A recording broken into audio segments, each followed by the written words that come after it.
De porter un peu plus le ballon et d'être efficace plus avec le jeu d'avant au pré pour essayer de reprendre dans l'axe et pouvoir jouer. On l'a vu 2-3 fois, il s'échappe et voilà.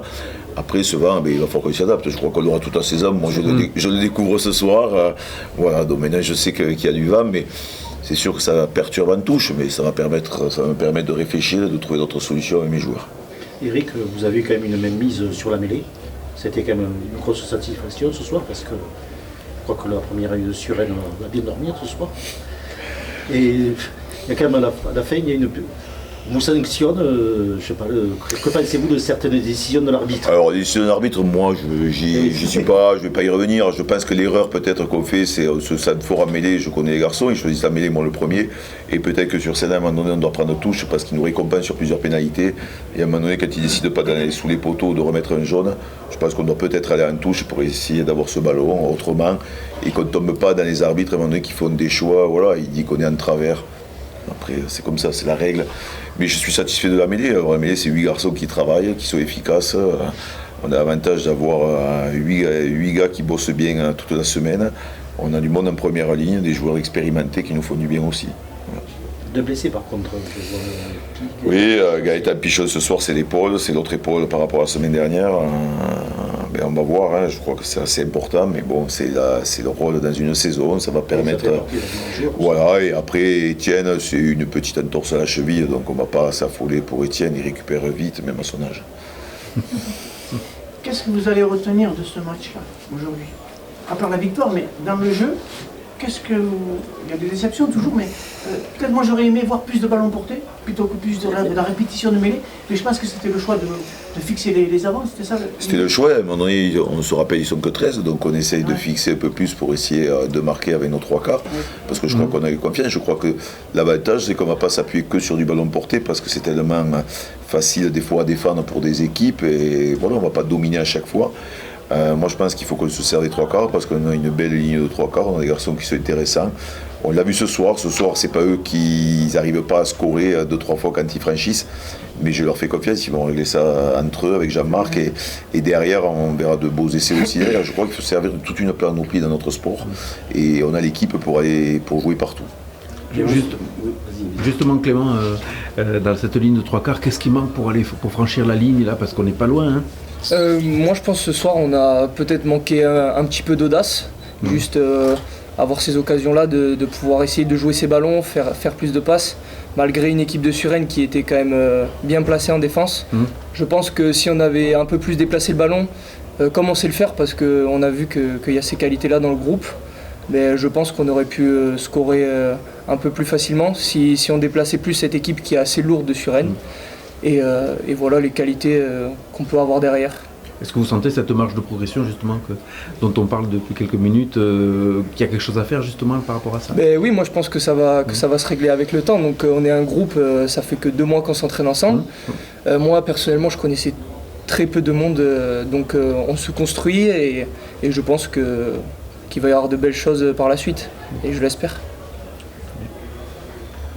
L'autre Clément. Bonsoir. Bonsoir. On a vu quand même cette puissance de devant progressivement là, qui est montée en intensité sur ce match. Comment tu t'es senti justement par rapport à ça et cette intégration dans le groupe des 8 là? Avec le groupe, je me sens bien, je pense qu'on bosse bien.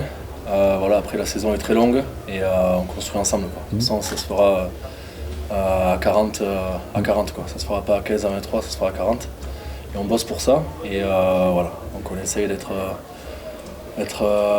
notre place et de bosser fort parce que tous les week-ends sont durs, national. Et voilà, on va préparer comme il faut cette belle équipe de Chambéry qu'on va recevoir et qu'on va respecter aussi. Pas trop frustré quand même de cette fin de match? Devant, vous avez quand même l'opportunité de marquer ce troisième essai. Il y a un peu de frustration, après voilà, on va retenir la victoire. Mais évidemment qu'on veut toujours plus et on voulait aller chercher un point de plus ce soir. Mais bon, on va bosser on va retourner s'entraîner dès lundi pour respecter, comme je vous ai dit juste avant, Chambéry. 3 matchs à domicile là. Les points vont être chers, vont être importants, il ne faut pas se rater. tous les points seront importants, tous les matchs auront une valeur. Voilà. Moi, je crois que oui, on va les prendre un par un. De toute façon, s'il y avait les garçons, il y avait une image dans ce championnat. On va chaque fois décrypter l'adversaire, travailler sur cet adversaire. Voilà, c'est Chambéry, on ne pense pas au prochain. Faisons le job contre Chambéry et voilà, qui est une très belle équipe aussi. Il y avait beaucoup de densité devant, par expérience que je les connais la saison dernière. Voilà, donc à nous de se préparer. Moi, on va avancer un match par un, on construit. Je crois que c'est. Pendant les 2 mois d'été, on a fait des fondations efficaces avec ce groupe. Et là, petit à petit, on va mettre les briques les unes après les autres et on va voir jusqu'où on peut aller cette saison. C'est bien d'avoir gagné aujourd'hui. D'avoir 4 points, pas d'avoir accroché le bonus, c'était un petit peu dans la difficulté à la fin du match. Et je dirais, est-ce que c'est mieux de préparer justement le prochain match contre Chambéry en ayant rencontré quelques difficultés, parce qu'il y a quelque chose à travailler en saison. Je veux dire, il y aurait eu une grosse correction aujourd'hui, peut-être on déroule, on se dit allez, ça va, la suite Chambéry, on va s'amuser aussi. Est-ce que c'est pas mieux aussi de préparer les matchs suivants en ayant eu un match précédent dans la difficulté? De toute façon, tous ces 2 garçons connaissent le championnat national puisqu'ils étaient l'année dernière national à Nice et à Rennes. Et ils savent que tous les matchs sont âpres, durs et compliqués. On ne gagne pas un bonus aussi facilement. L'année dernière, toutes les équipes ont galéré pour avoir des bonus. Donc voilà, moi je dis toujours, respect, d'abord 4 points. Et si on gagne beaucoup de matchs, eh bien, on sera peut-être où on sera au mois de décembre, puisqu'on a dit qu'on ferait le point au mois de décembre sur la capacité de ce groupe. Voilà, mais chaque chose en son temps. Voilà, moi, c'est sûr que ce sera plus facile de travailler cette semaine parce qu'on a beaucoup de choses à travailler. Les phases de rug, ça va être l'axe de travail toute la semaine. Alors il y a d'autres choses, la finition dans la zone, dans les 22. Mais je crois que les rugs, on s'est rendu compte que ce soir, toutes les équipes grattent pour ralentir nos ballons et pour éviter qu'on mette notre vitesse dans notre jeu. Donc à nous de retravailler ça. On a un système à peut-être revoir sur des détails pour que les joueurs aillent plus, on va dire, à la mine avant de jouer le ballon derrière. En recrutement, vous êtes calé? Oui, pour l'instant, on est bien calé. Justement, est-ce que par rapport à vous deux, c'est ce qui vous est demandé, cette connaissance de la nationale et tout ça? Parce qu'on va dire les anciens, Argent, Romain Manquia, ont de la Pro D2 dans les jambes. Vous avez de la nationale. Et justement, est-ce que c'est des choses que vous apportez au groupe? Vous pouvez apporter ça au groupe? Ouais. Excusez-moi de la question un peu longue. Alors parce que pour le coup, nous on ne connaît pas trop la nationale. Mais moi, de mon ressenti sur ce championnat, en fait, c'est vraiment un championnat qui est très rugueux, avec vraiment des phases de combat qui sont supérieures, je pense, à la Pro D2 par exemple, parce que de ce que j'ai vu en Pro D2, il y a énormément de jeux, ça joue énormément dans les intervalles, alors qu'en national ça peut être parfois plus frontal. Et de cette expérience-là, il faut savoir, nous de notre côté, je pense, justement changer ça et aller justement éviter ces défis-là, même si c'est très important, et savoir aussi jouer, je pense, plus sur les extérieurs, déplacer pour asphyxier ces équipes qui sont en général assez lourdes dans ce championnat. Donc moi, mon ressenti, c'est plutôt ça. D'accord. Pareil, un petit peu Clément. C'est intéressant comme championnat. Il y a les anciens Pro D2, Top 14 qui viennent finir en national. Il y a tous les jeunes qui poussent derrière, qui veulent prouver qu'ils peuvent jouer au-dessus. Donc c'est vraiment intéressant tous les week-ends.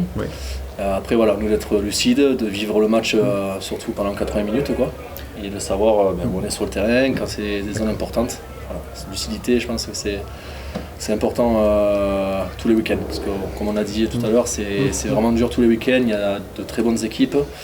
Et tout le monde est concurrent dans ce championnat. Du coup, la conquête de ce soir est finalement une bonne nouvelle alors. On a toujours un peu de frustration évidemment, mais on va pas. Voilà, on a quand même gagné. On a quand même gagné, mais on en veut toujours plus. Quand on est ambitieux, on veut toujours mieux faire. Sur le plan personnel, vous sentez que vous êtes dans une équipe qui a été en Pro D2 au niveau de la préparation, au niveau de l'organisation? Vous sentez la différence ou pas? Oui, c'est un club structuré, voilà. Donc après, à nous d'être des grands garçons sur le terrain et de montrer que qu'on reste les pieds sur terre et qu'on prend, comme on disait tout à l'heure, qu'on prend les matchs les uns après les autres, et à nous d'imposer notre jeu et d'imposer notre rythme sur le terrain. Vous tenterez la Pro D2 quand même? Pardon? Vous êtes là pour tenter la Pro D2? On va prendre les matchs les uns après les autres, et puis on verra. Merci. Merci à vous.